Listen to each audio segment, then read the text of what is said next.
Nice to meet you. All right, big fan. Talk to you later.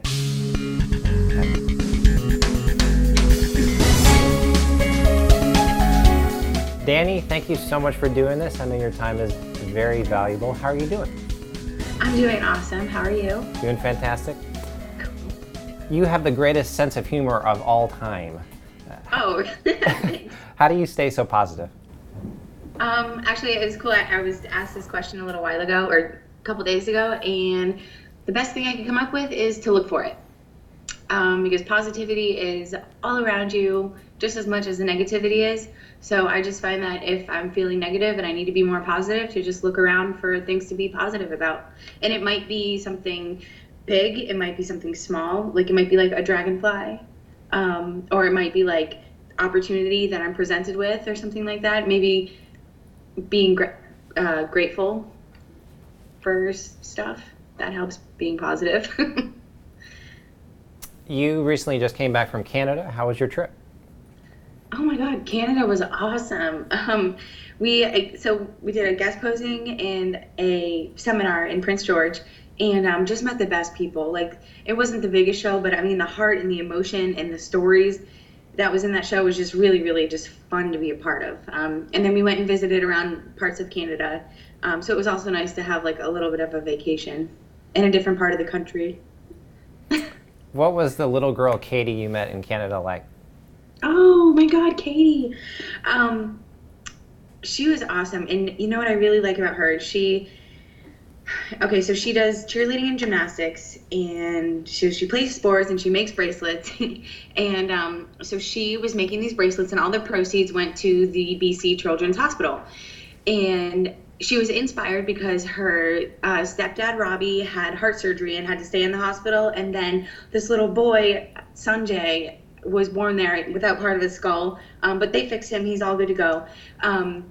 And so he wanted to raise $52,000 because he had 52 stitches.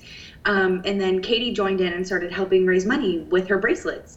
So I got a chance to meet Katie, and it was just cool because, you know, the way that her parents are with her is like, she doesn't have an Instagram, she doesn't have a Facebook, and I think that is brilliant.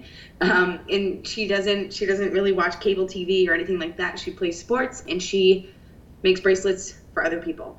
So I just think that was really, really, I don't know, a cool way to be as a kid, how it should be.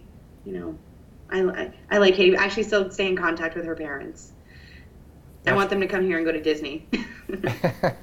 That's awesome. Go Katie. Yeah, go Katie. Your videos on your YouTube channel are so incredibly good. Who edits your videos? Oh, my fiance, Ian Schofield. So it's really cool that we get to work close together like that, and we both kind of share the impact together. So it's been really, really neat. And he's really good at doing video stuff. Yeah, that's great. Anyone who hasn't been to your YouTube channel, please go to that because you have a great channel. Your recent interview with Tad the Diet Coach, you said something that I thought was fantastic. I'm going to read a little quote that you said in verbatim here. Okay. So you said, things happen for you, not to you. Things happen to help you ascend or to help you expand and to make you essentially grow. A lot of people think that everything happens to tear them down. Dani, you're a big fan of the book and film The Secret. What do you like about it?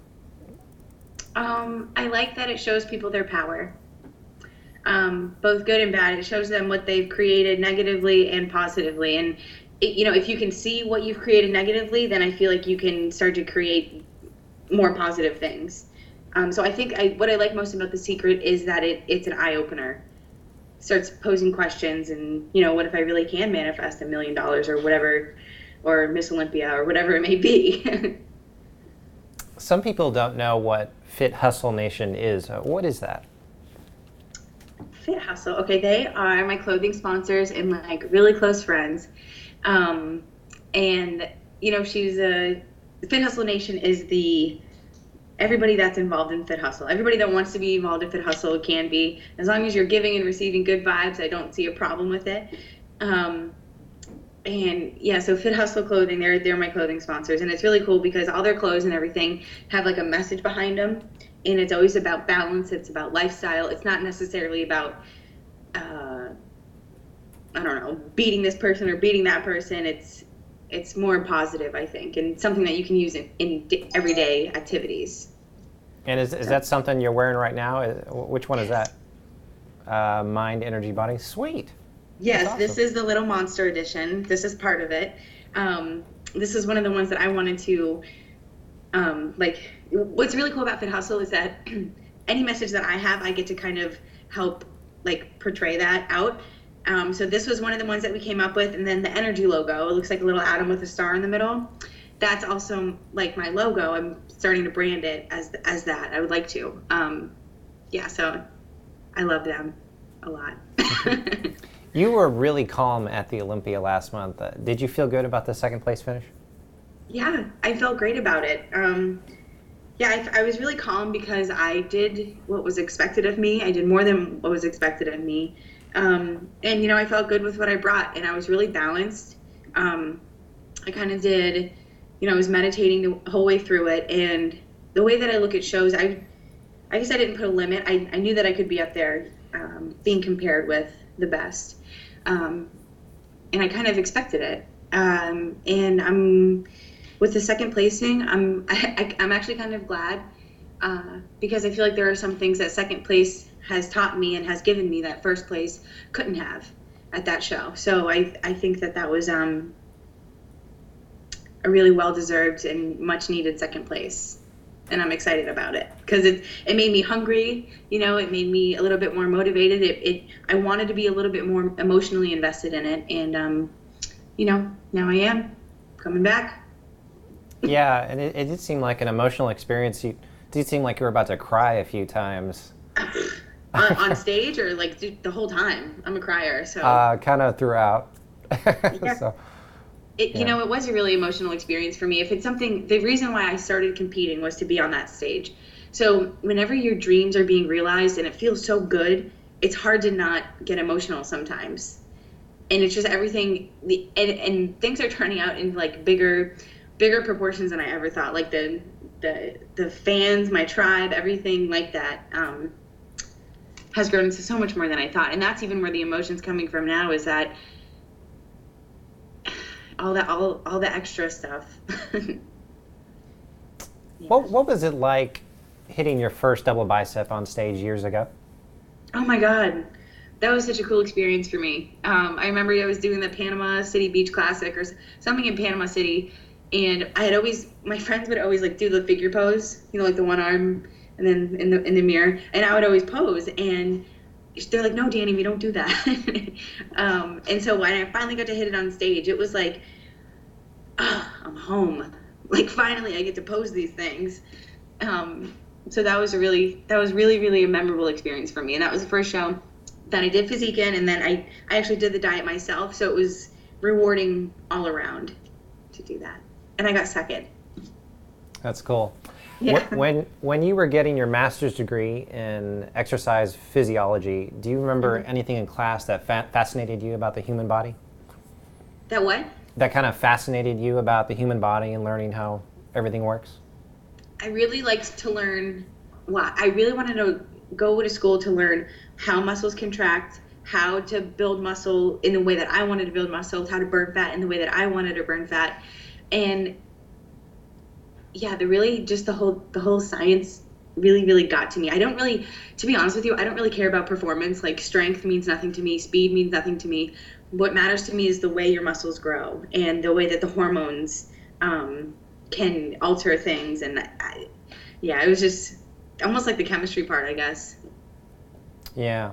Someone might be watching this video right now. They're thinking, I wish I could have motivation like Dani. What would you say to them? Follow your bliss.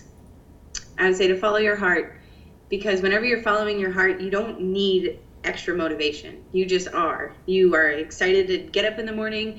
I was super motivated going to school, and I was super motivated like getting up every day and bodybuilding, and that I feel like is what creates motivation and excitement, is to really love what you do.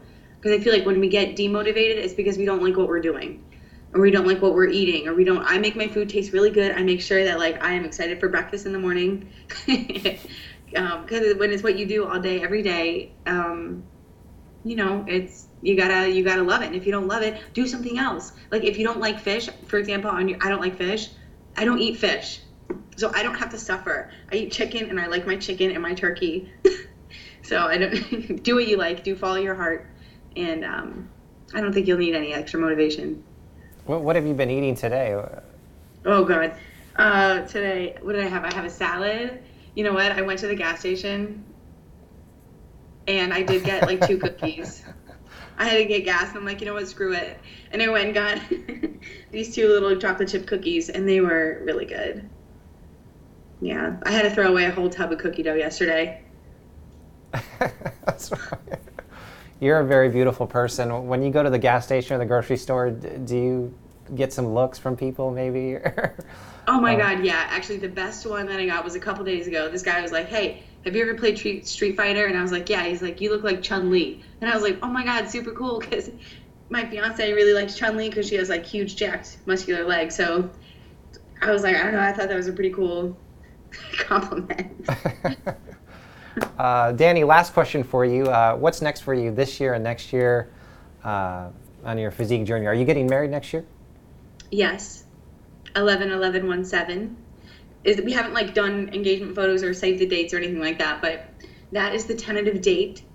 And because I like double numbers, and that's how I do. So that's 11/11/17. But before that, we're doing Ian's competing at nationals, doing classic physique.